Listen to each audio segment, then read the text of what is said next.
Welcome to the 5th episode of the Socialist Rifle Association podcast. This is your host, AlexHumva, and we've got a few things to talk about this week.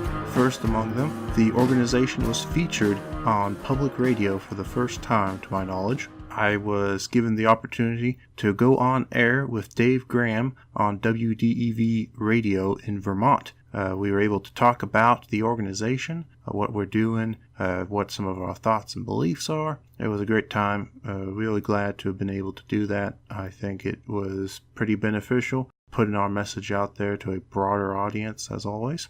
Definitely an experience I'd like to do again, and if there are any other opportunities that come up, I hope I'm able to learn from this time. There were a few things that were learning experiences, but hopefully next time we do this, I'll be more prepared than ever.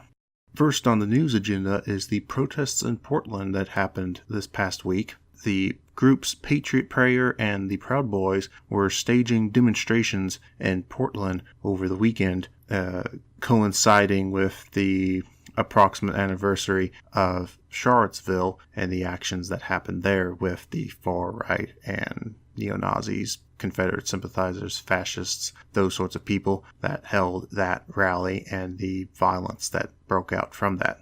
Now, this was no Charlottesville. The police in Portland were much better prepared and equipped. However, their actions have drawn a lot of controversy, as there is quite a bit of evidence and quite a bit of videos circulating that show them acting more as a defensive group for the far-right protesters and acting against and aggressively against the counter-protesters on the left. Now, there are videos showing that it appears the police began opening fire with various non-lethal munitions, such as stun grenades, after a bit of a disturbance in the crowd. There was no fighting at that point. The police had cornered off the two groups away from each other, so there was no physical altercations going on. However, police claim that people began throwing rocks, bottles, and unknown chemicals at them after the counter-protesters were ordered to disperse. When the crowd did not immediately disperse, they began shooting stun grenades into the crowd. A man actually was shot in the head with a stun grenade. He was wearing a biker helmet at the time and was able to survive. It banged him up pretty good, but he did survive. To the best of my knowledge, he is recovering. However, if he had not been wearing that helmet, it would have been a lethal shot. There's some unflattering pictures you can find on social media going around of the police's reaction after seeing a man getting shot in the head. Their actions are under review. The chief of police in Portland is saying that she takes all these things very seriously and that she'll do a thorough review. We'll see if anything comes of that. I really doubt much will. Unfortunately, these things have a tendency of being buried under the covers. Naturally, there's a lot of folks out there right now that feel that these police officers were actively sympathizing with or coordinating with the far-right protesters. How much evidence of that is out there is yet to be seen. I've seen some stuff on Twitter that there's some police officers that were definitely not saying very flattering things about the counter-protesters. And from their actions, it definitely appears that the city, at very least, was looking to protect the far-right protesters more than the counter-protesters, as the far-right protesters did have access to things like buses that the police actively protected and escorted. The groups such as the Portland DSA and the Oregon ACLU have made statements to the effect of something has to be done. Again, I'm not really hopeful that things will be done. These things have happened before with very little change. There's always time for something to be different, but I'm not seeing this time being any different. Until there is a much greater protest and demonstration against these actions, against the government actively sanctioning and seemingly condoning these things and working for far-right individuals against leftist protesters and counter-protesters, that's pretty disturbing. Not gonna lie, that's pretty disturbing. But this is nothing new. The government has always been in a position where even if the current ruling elite do not approve of these fascist ideas, they are still much more afraid of leftists then they are fascists. This goes back all the way to the early 1900s when we saw police and military and the National Guard being used against labor demonstrators and labor unions. Back then, they would literally shoot people in their makeshift homes. That was how bad things were back then. Now we just shoot people with stun grenades, apparently.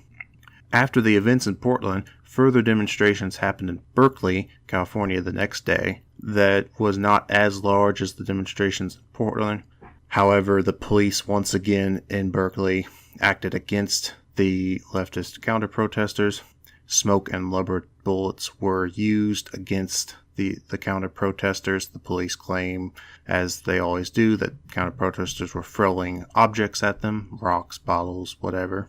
Approximately 20 people were arrested as a result of this. Even as that was going on the West Coast, Discord, the popular gaming chatting service, was subpoenaed for chat logs concerning Charlottesville from last year. So Discord was used as a service to coordinate and organize by various far-right fascist groups in the lead up to Charlottesville. It was a popular service for that, but it's become a pretty popular chatting service in its own right, so that's not necessarily indicative of anything on the platform. It's just a convenient platform for people to talk.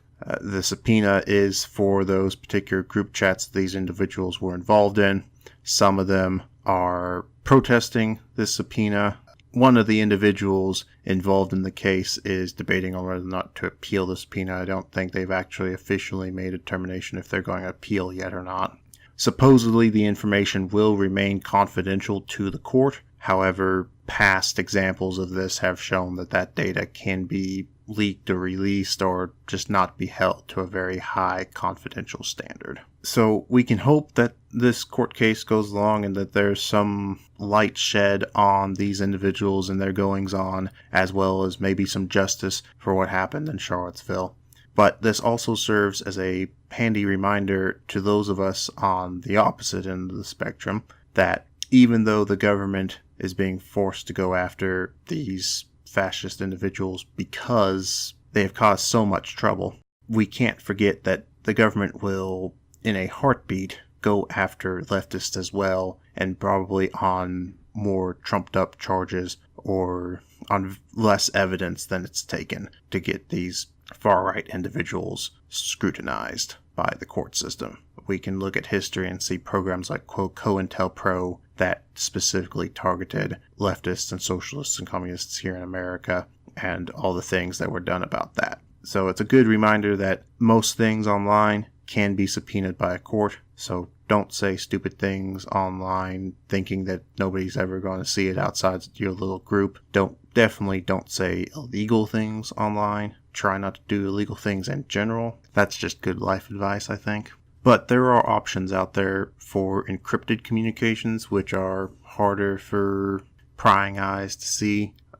Not as many, just because of how hard it is to do encrypted distributed communication. But there are options out there that if you want to increase your own personal operational security, then definitely go look into those options. On the topic of operational security, Reddit was hacked recently. The company released a statement saying that they were hacked in June this year. They said an old backup between 2005 and 2007 was taken in the hack. So any account details from that time, which would be over 11 years old now, any account details would be compromised in this hack if it was between 2005 to 2007. If you haven't changed your password in 11 years, please change your password. Please change your password more often than 11 years. 11 years is a little bit long time to go without a password change. Preferably, you should be changing your password probably on an annual basis. I don't much like those websites that force you to change your password every 60, 90 days. That's a little overkill. But changing it on an annual basis is a good idea on the basis that sites do get hacked. Sometimes sites get hacked without them knowing. Sometimes sites get hacked, the site knows, and they don't tell you. So who knows where your password is floating around out there. Hopefully it's been hashed and salted, but you never know with how poor the security regimens on some of these companies are. So please change your passwords. Please use strong passwords. A strong password doesn't have to be crazy. Strong password mainly is just a long password, 16 characters or more. Add entropy to it. You can have words in there. The whole dictionary attack thing isn't as big of an issue as people sometimes make it out to be. Try to change the words up a little bit, though, in a way that you'll remember. Slang is usually a good thing because it's going to be more resistant to a dictionary attack. Also, use two-factor authentication, but please use it through a on-site code generator, like your phone or a little pen drive that can generate keys for you. Please don't use SMS two-factor authentication because that is very unsecure. People can spoof SIM cards all day long. People can call up phone carrier customer service and get your number switched all day long. People have done it tons of times. The carriers just don't want to increase their security on this for some reason, even though your phone number is increasingly tied to who you are on the internet because of so many different accounts that require a phone number. So please use two-factor authentication. Use something that you physically possess for it, like a phone, like something on your phone, an app that generates keys, or a pen drive that generates keys. Pen drives that can generate keys are more secure. Hardware options are generally more secure than software options when it comes to this, but they're all still more secure than SMS two-factor authentication. So as you're trying to search the internet for ways to make your online personal security more secure, the Venezuelan president is looking at ways to make himself more secure against exploding drones, apparently. So on Sunday, Venezuelan President Nicolas Maduro had an attempted assassination via explosive drones. 2 explosive drones were sent to a large gathering he was speaking to, a military parade, I believe, that he was giving a speech to the military members present when 2 explosive drones flew overhead. Apparently, one malfunctioned in the air, the other crashed into an apartment building. Both were carrying approximately 1 kilogram of C4 high explosive. Maduro received no injuries. There were some shrapnel injuries to the military service members below, but none of them were critical. They're all recovering, to the best of my knowledge. Now, there's no direct evidence at this time that the U.S. or the Colombian government were involved in this attempt. The responsibility for the attacks were taken by a group called Soldiers That Wear T-Shirts, or as Google Translate says, flannel soldiers. This is a fringe insurrectionary group, probably financed by opposition groups within Venezuela. Now, while there is no direct evidence that either the American or the Colombian government were involved, it's not much of a stretch right now that we have had stories of saying that Trump has been asking, why can't we just invade Venezuela? And those stories have said that the Defense Secretary Jim Mattis, has told Trump, no, that would be a very bad idea, but there are other things we can do. So, given America's historical involvement in Central and South America, especially when it comes to overthrowing leaders down there of the leftist persuasion, it's not too much to say that we might have had something to do with that, but there's no evidence, so I can't go out there and say, oh, well, definitely. But at the same time, we have to learn from history, and history tells us that when these things happen, usually there's some U.S. government agencies poking around. It does give us a reminder, though, of the changing technological landscape. This isn't necessarily something that's strictly leftist, but we must be aware as leftists of how technology is changing. And we have to continually incorporate this into how we think of the world. A few years ago, explosive consumer drones would have been science fiction. We've had military drones for a while, but it's only been very recently that the consumer market for drone aircraft has really taken off. And so this, of course, goes beyond just leaders of other countries having attempted assassinations by exploding drone. It's also that as technology changes, everyone has to keep up with it. Be it the government, be it us, be it society at large. Everyone has to keep up with it and update their policies and their beliefs and their procedures and their ideologies accordingly. But even as the technological landscape changes, the economic landscape is going along suit with it. It was in the news this week that Apple became the first company to receive a $1 trillion valuation. So they now have a $1 trillion market cap based on their current stock price of around $207 per Apple stock. Its next largest competitor in this sense is Amazon with a $777 billion market cap. Alphabet, which is Google, at $766 billion, Microsoft at $750 billion, and Facebook at $541 billion. This really shows the economy has gone not only crazy with stock valuations, but that those top 5 companies are all tech-based companies. These are all companies that really have a ton of their services in this intellectual property world where they're not necessarily selling products as much. You can still buy the Apple iPhone, of course, but the Apple iPhone is not a powerful tool because it has a lot of fancy computing power. It does. It's very fast. It's faster than the first computer I owned, a desktop computer. Much faster, in fact. But its true power comes from all the applications and all the services on it and the ecosystem around it and all that intellectual property that Apple controls and uses.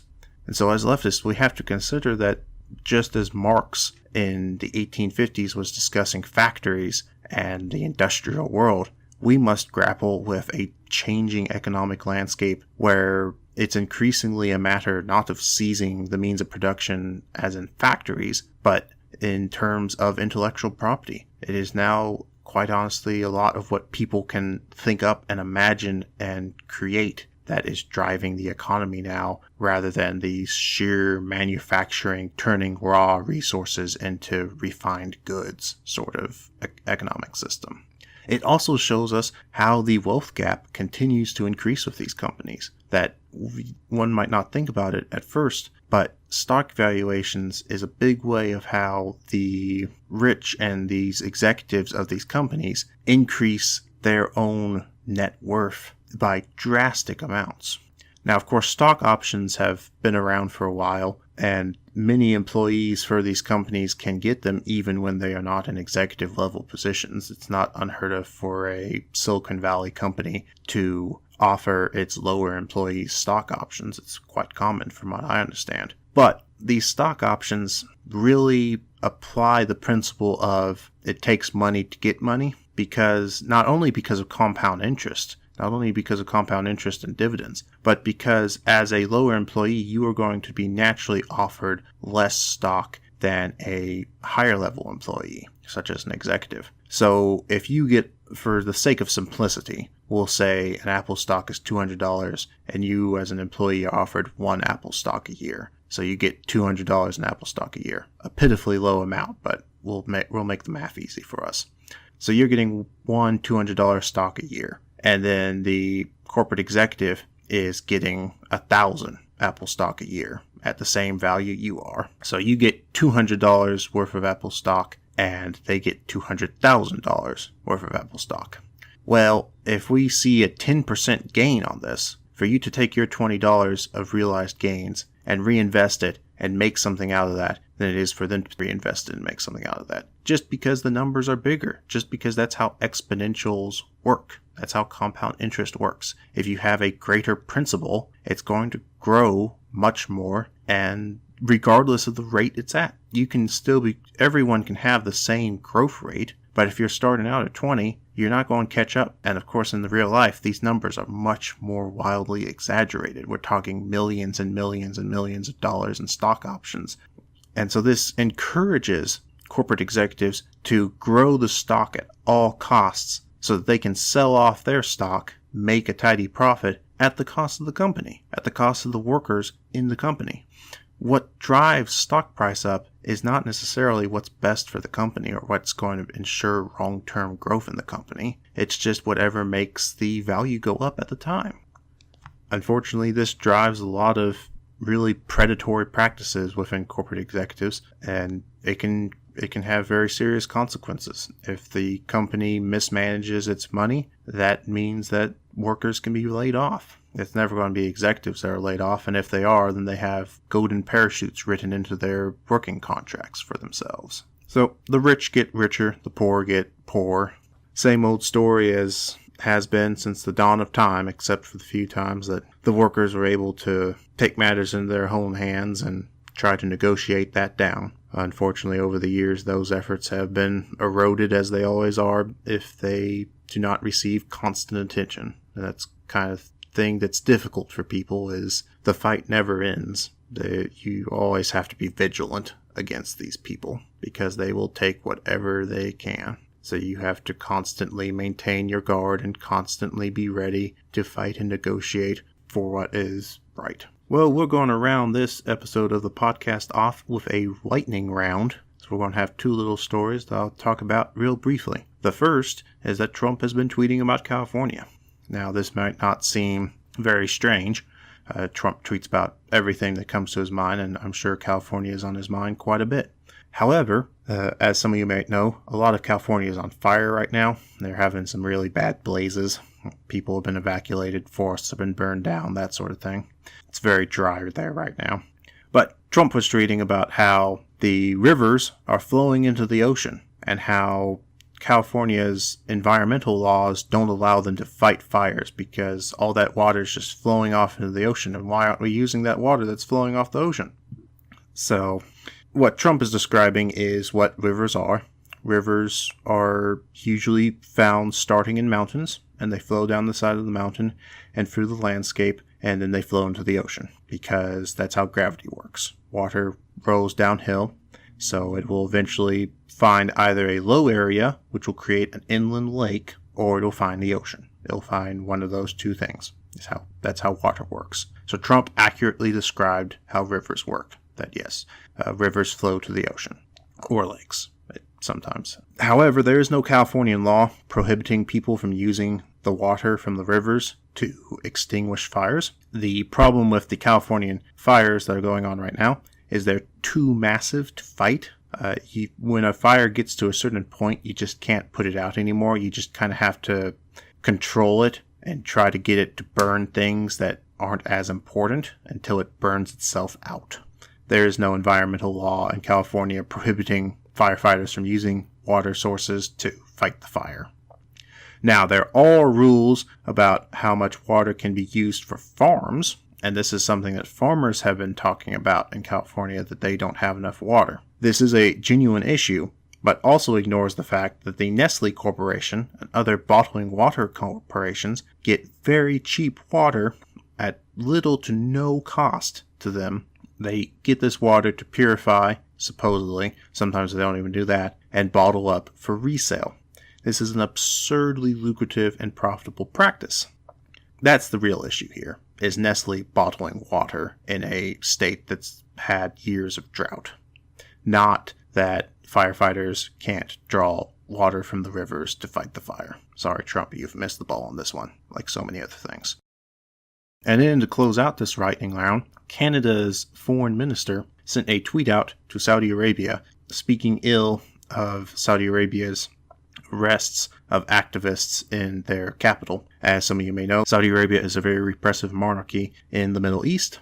They have very out-of-date laws, we're going to go ahead and say. So Canada's foreign minister was saying, hey, maybe you shouldn't arrest social activists that are trying to reform your laws. She sent that out as a tweet.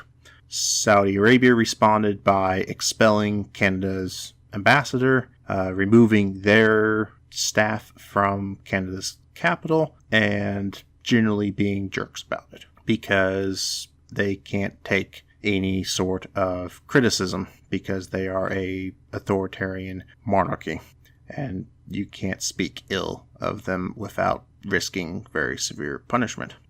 It's also worth noting that Saudi Arabia currently sits on the United Nations Committee on Human Rights. even as they were recently praised for liberalizing their laws and allowing women to drive. This is something that the rest of the world was figuring out in the 1920s. Saudi Arabia is now getting along with the times.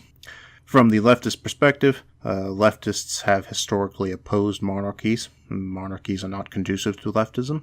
So I don't think it's too controversial of a statement to say that maybe Saudi Arabia should stop with its completely regressive regime and maybe become a more modern democracy, preferably a leftist one. Well, that rounds out the episode for today. I hope you guys enjoyed. We're trying to keep this on a weekly schedule. We'll see how long I can manage that. I'm still working on getting additional segments like guest speakers and stuff like that. Maybe having conversations and panels on different topics, because there's only so much I can talk to myself about, as it were. But we're going to keep humming along just the same, and until next time, Seize the Means Production.